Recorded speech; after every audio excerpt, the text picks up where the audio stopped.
बच्चों तो हम लोग क्या पढ़ रहे थे, हम लोग ब्लॉक 7 की पैथोलॉजी हीमाटोलॉजी स्टडी कर रहे हैं। मीडियम रॉबिन से चैप्टर 11 है हेमाटोपोइटिक और लिम्फोइड सिस्टम। हम लोग आरबीसी डिसऑर्डर्स पढ़ रहे थे, हमने हेमोलिटिक एनीमिया स्टार्ट किए थे और आज का हमारा सब टॉपिक है थैलेसीमिया।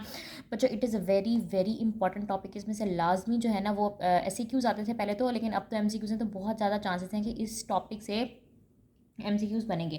ठीक है, थैलेसीमिया के बारे में हमें क्या बात पता है कि ये एक इनहेरिटेड डिसऑर्डर होता है। ठीक है, यानी कि एक जेनेटिक डिसऑर्डर है। इसके अंदर बेसिकली होता क्या है कि जो ग्लोबिन जीन्स होती है ना, जो हमारे पास HbA होता है, हीमोग्लोबिन ए, उसका स्ट्रक्चर क्या होता है हमारे पास, उसके अंदर क्या होती हैं, 2 अल्फा चेन्स होती हैं और 2 बीटा चेन्स होती हैं। और इन चेन्स को इनकोड करने वाली जो जीन्स होती हैं बेसिकली अल्फा और बीटा ग्लोबिन जीन, उसके अंदर आ जाती है म्यूटेशन। ठीक है, और ये हमें पता है कि प्लाज्मोडियम फैल्सीपैरम मलेरिया से बचा रहा होता है। जिन लोगों को थैलेसीमिया होता है उनको प्लाज्मोडियम फैल्सीपैरम का मलेरिया क्यों नहीं होता, क्योंकि मलेरिया को अपना लाइफ साइकिल आरबीसी के अंदर कंप्लीट करने के लिए स्पेसिफिक अमाउंट ऑफ टाइम चाहिए होता है और उस अमाउंट ऑफ टाइम से पहले ही आरबीसी जो है ना वो लाइज हो जाते हैं, डिस्टॉर्ट हो जाते हैं, क्योंकि आरबीसी का इतना लाइफ स्पैन होता ही नहीं है थैलेसीमिया के केस में।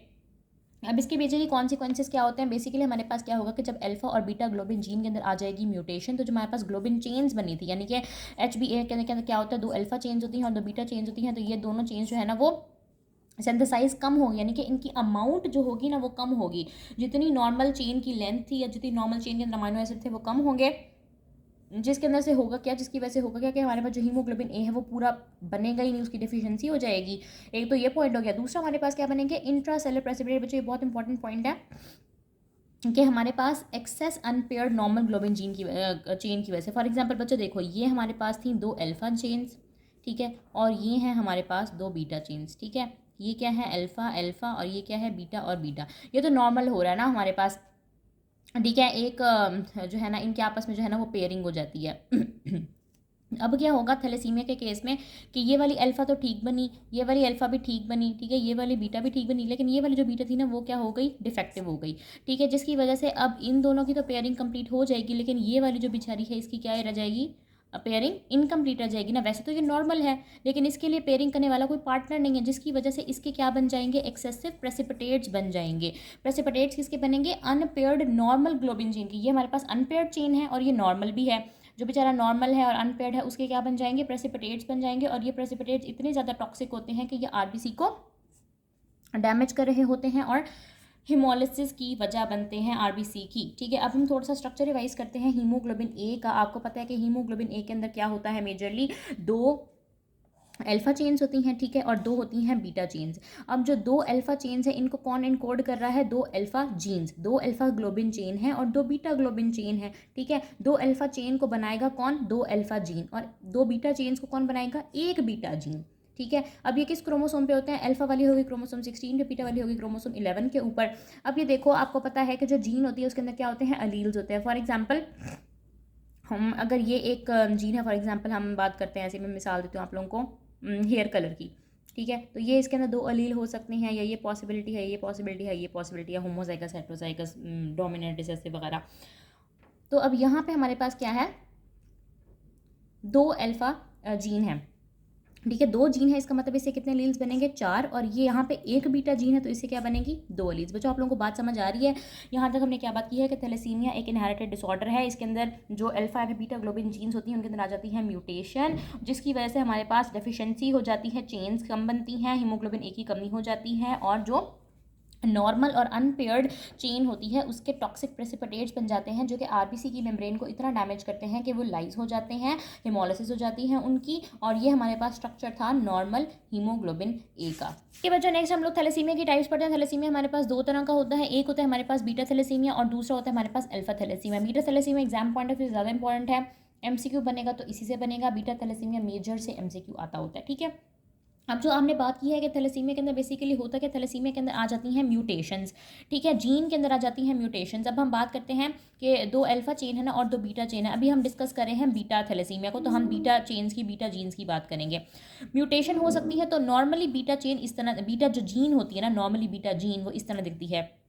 जब इसके अंदर आ जाएगी म्यूटेशन तो 2 पॉसिबिलिटी है, या तो बीटा नॉट स्टेट हो जाएगी या बीटा पॉजिटिव स्टेट हो जाएगी। बीटा नॉट जीन का मतलब है ये एक ऐसी जीन होगी जो कि कोई भी बीटा चेन सिंथेसाइज करेगी ही नहीं सिरे से। और बीटा पॉजिटिव जीन का मतलब ये होगा ये एक ऐसी जीन होगी जो कि रिड्यूस्ड बीटा चेन सिंथेसाइज करेगी, यानी कि बीटा चेन सिंथेसाइज तो होंगी लेकिन कम होंगी। ठीक है बच्चों, मैंने आपको बात की कि 2 अल्फा चेन है, 2 बीटा चेन। अभी हम बात करें हैं बीटा चेन की। हमने बात की थी कि जो 2 बीटा चेन होते हैं वो एक बीटा ग्लोबिन जीन जो है ना वो इनकोड कर रही होती है। अब जो बीटा जीन है ना उसके अंदर 2 पॉसिबिलिटीज आ सकती हैं म्यूटेशन के बाद, या तो बीटा नॉट या तो beta plus. Beta not gene का मतलब है कि इससे कोई बीटा चेन प्रोड्यूस नहीं होगी, और बीटा पॉजिटिव जीन का मतलब है कि इससे रिड्यूस्ड बीटा चेन सिंथेसिस होगी।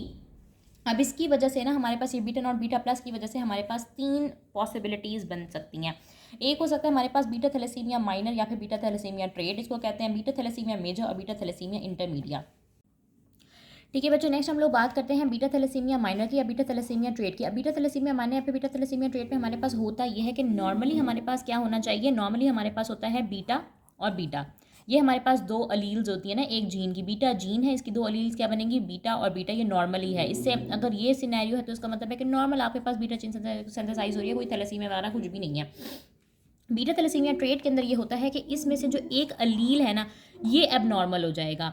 यहाँ पे एक बीटा तो नॉर्मल रहेगा, साथ में या तो बीटा नॉट लग सकता है या तो बीटा पॉजिटिव लग सकता है। ठीक है, यानी कि ये देखो एक बीटा नॉर्मल था, यहाँ पे बीटा नॉट लग गया, यहाँ पे एक बीटा नॉर्मल था, यहाँ पे बीटा पॉजिटिव लग गया, जिसकी वजह से एक एबनॉर्मल अलील हो जाएगी। और इस कंडीशन को हम बोलेंगे बीटा थैलेसीमिया ट्रेटिस में कोई इतने ज़्यादा सिम्टम्स होते नहीं है, एसिम्प्टोमेटिक स्टेट ही होती है। ठीक हो गया बच्चों। उसके बाद हम बात करते हैं बीटा थैलेसीमिया मेजर की। ये बहुत इंपॉर्टेंट है, और जो सिम्टोमेटिक और सिवियर केस होता है ना वो बीटा थैलेसीमिया मेजर का ही बनता है। इसमें क्या होता है कि ये नॉर्मल केस है ना कि बीटा और बीटा ये 2 जीन्स है ना नॉर्मल, ये 2 अलील्स है नॉर्मल।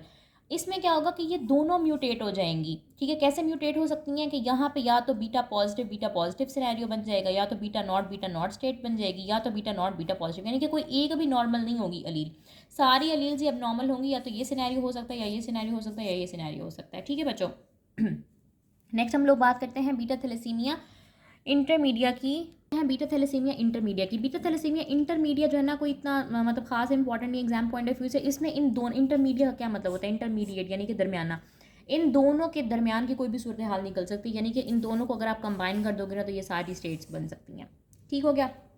मैंने आप लोगों को क्या बात की है कि बीटा थैलेसीमिया हमारे पास इसमें म्यूटेशंस आ जाती हैं बीटा जीन के अंदर, या तो बीटा नॉट बन सकता है या बीटा पॉजिटिव बन सकता है। बीटा नॉट बनेगा तो कोई भी बीटा चेन सिंथेसाइज नहीं होगी, बीटा पॉजिटिव बनेगा तो रिड्यूस्ड बीटा चेन सिंथेसिस होगी। फिर बीटा थैलेसीमिया माइनर है जिसके अंदर एक एबनॉर्मल अलील है। बीटा थैलेसीमिया मेजर के अंदर कोई सी भी दोनों अलील ही एबनॉर्मल है, या तो बीटा नॉट है या बीटा पॉजिटिव है। और बीटा थैलेसीमिया इंटरमीडिएट के अंदर इंटरमीडिएट सूरत हाल है। अब इसके कॉन्सिक्वेंसेज क्या होंगे बच्चों, अब ये चीज़ हो तो गई है, इसकी वजह से होगा क्या, ये इसकी पैथोजेनेसिस है। कॉन्सिक्वेंसेज के ये होंगे, मैं पहले भी बता चुकी हूँ कि जो जब चेन्स ही पूरी नहीं है, जब चेन्स पूरी नहीं होगी तो HbA की फॉर्मेशन क्या होगी, पूरी नहीं होगी, इनएडिक्वेट HbA फॉर्मेशन होगी, जिसकी वजह से कौन सा एनीमिया होगा, माइक्रोसिटिक हाइपोक्रोमिक, यानी कि MCV भी कम है, यानी कि साइज भी कम है, और MCHC वगैरह भी कम है, यानी कि कलर भी कम होगा, कलर भी उनका डल होगा, छोटे छोटे RBCs बनेंगे, और वो बहुत फ्रेजाइल RBCs होते हैं, बहुत जल्दी टूट जाते हैं। क्यों, क्योंकि ये देखो ये हमारे पास अल्फा चेन तो नॉर्मल है, ये दूसरी अल्फा चेन भी नॉर्मल है, लेकिन एक बीटा चेन नॉर्मल है और एक बीटा चेन क्या है, कम। तो ये जो बीटा चेन नॉर्मल है और अनपेयर्ड है, इसने तो अपने टॉक्सिक प्रेसिपिटेट बना देने हैं, और इन टॉक्सिक प्रेसिपिटेट ने RBC की मेम्ब्रेन को कर देना है डैमेज, और उसे हो जानी है हेमोलिसिस। ठीक है, सिर्फ यही बात नहीं होती कि मौजूदा RBC नहीं मरते, बल्कि जो एरिथ्रॉइड प्रिकर्सर होते हैं ना वो भी मर जाते हैं, वो अपोप्टोसिस की वजह से उनकी डेथ हो जाती है। इस सिनेरियो को बोलते हैं इनएफेक्टिव एरिथ्रोपोइसिस। ये काफ़ी इंपॉर्टेंट चीज़ है। इनएफेक्टिव एरिथ्रोपोइसिस किस स्टेट में होती है, किस डिजीज़ में होती है, आपको आना चाहिए।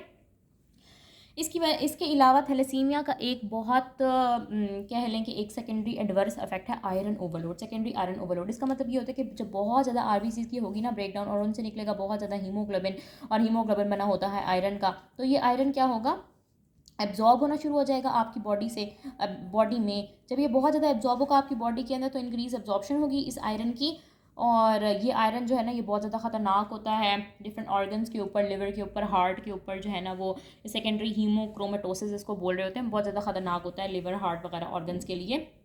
और ये क्यों होता है, ये लो प्लाज्मा हेप्सिडिन लेवल की वजह से होता है। अब ये हेप्सिडिन क्या होता है तो इसको हम जो है ना तफसील में पढ़ेंगे आयरन डेफिशिएंसी एनीमिया वाले एलो के अंदर। और अभी के लिए इतना समझ लो कि जो हेप्सिडिन होता है ये एक प्रोटीन होता है, ये रेगुलेटर होता है बॉडी के अंदर आयरन की एब्जॉर्प्शन का। ठीक है, बीटा थैलेसीमिया यहाँ पे हो गया कंप्लीट। अगर आप लोगों को कोई भी कन्फ्यूजन हो तो आप लोग कमेंट सेक्शन में मुझसे पूछ सकते हैं, और प्लीज़ मेरे चैनल को सब्सक्राइब भी कर लो। और नेक्स्ट हम लोग पढ़ते हैं अल्फा थैलेसीमिया को। यहाँ पे बीटा थैलेसीमिया की बात होगी ख़त्म। हम शुरू से यही बात करते आ रहे हैं कि 2 अल्फ़ा चेन है, 2 बीटा चेन है, 2 बीटा चेन को एक बीटा जीन इनकोड कर रही है और 2 अल्फ़ा चेन के लिए 2 अल्फ़ा जीन्स हैं, ठीक है। इसका मतलब है इसके कितने अलील्स बनेंगे, 4 अलील्स बनेंगे। अब 4 में से किसी भी अलील की हो जाएगी डिलीशन तो अल्फ़ा थैलेसीमिया होगा। बीटा में क्या हो रहा था, म्यूटेशन हो रही थी। अल्फ़ा में क्या हो रहा है, डिलीशन हो रहा है, यानी कि जीन डिलीट हो रही है, सिरे से ही गायब हो रही है। जितनी ज़्यादा जीन्स डिलीट होंगी उतनी ज़्यादा डिजीज़ सवेयर होगी, ठीक है। अल्फा थैलेसीमिया ज़्यादा इंपॉर्टेंट नहीं, तो मैं जल्दी जल्दी कराती हूँ। 4 पॉसिबल सिनेरियोज बन सकते हैं। साइलेंट कैरियर स्टेट हो सकता है, अल्फा थैलेसीमिया ट्रेट हो सकता है, HBH या फिर HB बार डिजीज़ हो सकती है और हाइड्रॉप्स फेटालिस हो सकता है। साइलेंट, अच्छा देखो इसके अंदर नॉर्मल सिनेरियो क्या रहता है, अल्फा अल्फा अल्फा अल्फा। ये देखो ये 4 अलील्स है ना, ये चारों के चारों प्रेजेंट है, तो मतलब काम ठीक है, हमारा काम नॉर्मल चल रहा है। साइलेंट कैरियर स्टेट के अंदर क्या होगा, ये एक यहाँ से गायब हो जाएगी। अल्फा ग्लोबिन जीन एक अगर गायब हो गई है तो ये साइलेंट कैरियर स्टेट है, जैसे नाम से पता चल रहा है साइलेंट कैरियर, मतलब क्या कोई इतना मसले की बात नहीं है, इतना सीरियस इशू नहीं होगा। फिर अगर 2 गायब हो जाएंगी तो क्या बन जाएगा, अल्फा थैलेसीमिया ट्रेट। यानी कि देखो यहाँ से यहाँ पे माइनस लगे, यहाँ पे माइनस लग गया, यहाँ पे एक माइनस यहाँ पे लग गया और एक माइनस यहाँ पे लग गया, यहाँ पे अल्फा अल्फा रहा। ये देखो अल्फा थैलेसीमिया ट्रेट के अंदर क्या हो रहा है, यहाँ पे माइनस या फिर एक अल्फा के साथ माइनस, एक अल्फा के साथ माइनस। नेक्स्ट होता है HBH डिजीज, HB बार्ट, ये इंपॉर्टेंट है। पहले में क्या था, एक जगह खाली थी, एक जगह पे माइनस लग रहा था, दूसरे में क्या हुआ, 2 जगह पे, यहाँ पे 3 जगह पे माइनस होगा और सिर्फ एक अल्फा प्रेजेंट होगी। अब इसकी वजह से होगा क्या, इसकी वजह से होगा ये कि देखो हमने बात की है कि 2 अल्फा चेन होती है, 2 आप हो गए तो सर खा गई हमारा, 2 अल्फा चेन होती है और 2 बीटा चेन होती हैं, ठीक है, नॉर्मली। अब यहाँ पे क्या है कि अल्फा तो सिरे से होगी ही नहीं, तो सिर्फ बीटा होगी। तो नॉर्मली हमारे पास क्या होता है, अल्फा टू बीटा टू, ये हमारे पास पेयरिंग होती है ना, अल्फा टू बीटा टू की। लेकिन यहाँ पे अल्फा नहीं है तो यहाँ पे बीटा 4 बन जाएगा, अल्फा टू बीटा टू की बजाय खाली बीटा 4 बन जाएगा और इसको बोलेंगे कि HBH डिजीज़ हो गई, यानी कि अल्फा 2 और बीटा 2 होने की बजाय बीटा 4 हो गए हैं। अगर ये एडल्ट में हो रहा है, अगर ये बच्चे में हो रहा है तो यहाँ पे आपको पता है कि उनके अंदर तो HBF होता है ना, ये तो मैं HB, ये देखो मैं दोबारा आपको बता देती हूँ। यहाँ पे एडल्ट के अंदर क्या होता है, एडल्ट के अंदर होता है HBA के अंदर क्या होता है, अल्फा टू बीटा टू। अब यहाँ पे अल्फा टू बीटा टू नहीं होगा बल्कि क्या हो जाएगा, बीटा 4 हो जाएगा। इसको हम क्या बोलेंगे कि ये कौन सी डिजीज़ हो गई है, HBH डिजीज़ हो गई है, ठीक है। और अगर किसी न्यूबॉर्न के अंदर है, किसी बच्चे के अंदर है, तो उसके अंदर क्या होता है, HBF फीटल हीमोग्लोबिन होता है, उसकी कॉम्पोजिशन नॉर्मल क्या होती है, अल्फा टू गैमा टू। तो यहाँ पे बीटा 4 था, यहाँ पे क्या बन जाएगा, गैमा 4, और इसको बोलेंगे कि ये HB बार्ट हो गया, ठीक है। बार्ट बेबी से याद रख लो, बेबी के अंदर होगा तो बार्ट होगा और एडल्ट के अंदर होगा तो HBS डिजीज़ होगी, ठीक हो गया। ये इतनी ज़्यादा खतरनाक नहीं होता जितना बीटा थैलेसीमिया खतरनाक होता है। उसके बाद है हाइड्रॉप्स फेटालिस, यानी कि पहले एक जगह पे माइनस लगा, फिर 2 जगह पे माइनस लगे, फिर 3 जगह पे माइनस, अब चारों के 4 जगह पे माइनस, और इस तरह का बच्चा सर्वाइव नहीं कर सकता, उसकी यूट्रस के अंदर ही डेथ हो जाती है। ये मैं आप लोगों को बुक से दिखाती हूँ, ठीक है। और मैं आप लोगों को, अच्छा, जब भी थैलेसीमिया का सवाल आता है ना, हमेशा कज़न मैरिजेस के नाम से आता है, ठीक है, हमेशा कज़न मैरिज का उसके अंदर जिक्र हुआ होता है। अच्छा आप ये चीज़ देखो, यहाँ पे पता नहीं ठीक से नज़र आ भी रहा है कि नहीं। तो बच्चों थैलेसीमिया को मैं तुम लोगों को बुक से भी दिखा देती हूँ, उसमें क्या क्या याद करना है, म्यूटेशन आ जाती है ग्लोबिन जीन के अंदर, जो मैंने आपको पढ़ाया ना, अगर आप उसी के नोट्स बना लो ना, सीरियसली वो इनफ होंगे, रॉबिन्स पढ़ने की जरूरत ही नहीं है तुम लोगों के सिर्फ MCQs आने हैं। म्यूटेशन हो जाएगी ग्लोबिन जीन के अंदर, decrease synthesis of alpha beta globin, जिसके अंदर बस यही चीज़ याद करनी है, डेफिनेशन याद करनी है। नीचे पैथोजेनेसिस दी हुई है सारी, वो क्रोमोसोम 16 11 वाली बात बताई हुई है, ठीक है। ये टेबल है, ये काफ़ी इंपॉर्टेंट है, इसको कर लेना। क्लिनिकल फीचर और मॉर्फोलॉजी जो है ना वो हमारी अभी रहती है, तो वो हम देखेंगे फिर, ठीक है। उसके बाद यहाँ पे जो है ना वो सारा बीटा थैलेसीमिया को एक्सप्लेन किया हुआ है, ट्रेट है, माइनर है, मेजर है, ये मैंने तुम लोगों को सारा बता दिया था। नीचे ये डायग्राम बनी हुई है आप लोगों के समझने के लिए, ठीक है। नेक्स्ट उसमें ना आपको ये सारी डायग्राम भी एक्सप्लेन कर दूँगी। फिर आगे डिफेक्टिव सिंथेसिस के कॉन्सिक्वेंसेज बताए हुए हैं कि इनएडिक्वेट फॉर्मेशन हो जाती है, माइक्रोसिटिक हाइपोक्रोमिक हो जाता है, इसके अलावा एथ्राइड प्रिकर्सर डैमेज हो जाते हैं, यहाँ पे आयरन ओवरलोड और इनफेक्टिव एथ्रोपोइसिस का लिखा हुआ है। नेक्स्ट अल्फा थैलेसीमिया लिखा हुआ है, इतना सा। और फिर मॉर्फोलॉजिस्ट की बहुत इंपॉर्टेंट क्लिनिकल फीचर है, वो हम नेक्स्ट पार्ट में डिस्कस करते हैं इंशाल्लाह।